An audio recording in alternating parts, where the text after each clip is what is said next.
Hey, what's going on YouTube? This is Raven89 coming at you with another video. This video is actually an information video. Basically, I wanted to do a video for people that are just starting out with competitive battling. Just to reach out to them. They may not know what's going on very much, but or if there's someone that's just starting off with battling online and stuff like that. This video is to help you out with items. I'm going to be making some other videos to help you guys out to have a better idea of competitive battling and how to make your teams better. So this video is going to be about in battle effect items. I'll be covering all the ones that are very commonly used right now, so you may have an idea of what's out there and maybe get an idea of which ones you want to use for your team in order for you to win. So, I mean, this whole point of all of this is to have fun. So, let's go ahead and get started. The first three items, they're choice items. There's three different ones. There's choice band, choice scarf, and choice specs. Basically, they all have the same effect on different things, but have the same down effect.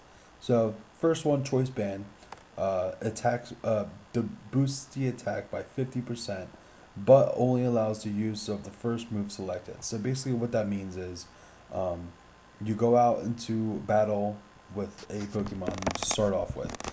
You choose an attack move. It's going to be boosted by 50%, but for the rest of the time that that Pokemon is on the field, it can only use the item that you just selected. So it's basically locked into that move. The only way you can really change it is if you switch it out to another Pokemon and then later on switch it back in. Then you can choose a different move if you would like, but then you'll be locked into that move. And that works for the rest of the other two. Choice Scarf is boosting your speed instead of your attack, but again, you're going to be locked into the move. And again, Choice Specs is actually going to be for the special attack bonus of 50% boost. So we're actually going to move on, and we're going to go to HP Restoration. The most common one that you will see out there is Leftovers. Restores 1/16 of the Pokemon's maximum HP each turn when held. Pretty standardized. Everyone pretty much runs this. Um, yeah, it's just a really good item to have. The other restoration item is actually Black Sludge, which does the same exact thing, restores 1/16 of the Pokemon's maximum HP, but it's only when it's held by a poison type Pokemon. So for example, anytime you would go against a Muck, most likely it's going to have a Black Sludge, and it will be healing up that way. And then by doing that, you'll be able to run a Leftovers on a different Pokemon on the team. So that's really what the Black Sludge is really used for. Next, we're going to go into Assault Vest. Basically, what this does is it raises the holder's special defense by 50%, but it prevents the holder from using status moves. So the Pokemon won't be able to use anything like Thunder Wave or Roost or anything like that. But if it's a Pokemon that hits pretty hard anyway and doesn't really need any status moves, but it has some weak special defense, this is a good item for you to have. It might prevent your Pokemon being knocked out from a move that would have one hit killed or something like that. This Assault Vest might come in handy. So moving right along, there's these two items. It's Expert Belt. Basically, what this does is boost power of super effect moves by 20%. This is usually run by Greninjas. Greninja has the ability Protein, where any move that it uses, it changes to that type. So, for example, uh, Greninja uses Dark Pulse.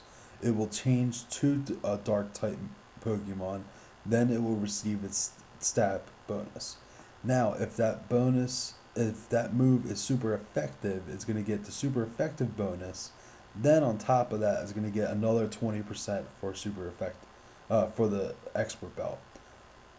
But if the move's not super effective, no boost from the expert belt. So, um, yeah, that's basically it for the expert belt. Now, the life orb boosts the power of moves by about 30%, and that's all moves all the time. But the drawback is it's at the cost of 10% of your max HP. So anytime that you attack, use a move, not use a move, but use an attack with a life orb on you, you are going to lose 10% of your HP every time. But 30% is really good boost. So that is very common to be seen in competitive play. A lot of people use that item. The next item, not a lot of people run it, but it does exist and it's pretty beast mode. So basically, weakness policy, basically what it does is whenever a Pokemon's a hit with a super effective move and it lives, the attack and special attack will raise by 2 stages. This is most commonly seen on Dragon Knights with Marvel Scale. Basically, Marvel Scale is an ability that halves the damage that Dragonite takes when it has full HP. So people will run hidden ability Dragonite with weakness policy. It gets hit with something special effective, super effective, but it won't kill. Weakness policy will then kick in, and you have a 2+ attack Dragonite on your hands. So just be aware of that. But I mean, it's a good set to run too. So if you have a Dragonite and never really thought about having weakness policy on it, it will be a great idea. The next item is Focus Sash. Basically, what this is giving a Pokemon the sturdy ability. Anytime that a Pokemon has full HP and it's hit and it would have been knocked out, basically it's going to stay alive with 1 HP. Pretty self-explanatory. It's sturdy ability, and you can put it on any Pokemon, which comes in handy very much. The next item is Air Balloon. Basically gives the holder immunity to ground type moves. You'll see this on a lot of electric type Pokemon. It's maybe some fire types. But anytime that the Pokemon holding Air Balloon is hit with any type of attack, the air balloon pops and you are no longer immune to ground types, and you can definitely get hit with that. So I mean, it's a good switch in for a Pokemon to switch into a ground type move, but electric types and fire types don't really have much to do against ground type Pokemon. So, but it is a decent move item to have, just for that protection and coverage. And then lastly, the one I want to go over is Rocky Helmet. What this does is contact moves used against the holder will damage the attacker by 1/6 of their maximum HP. This is actually used on a lot of different wall Pokemon.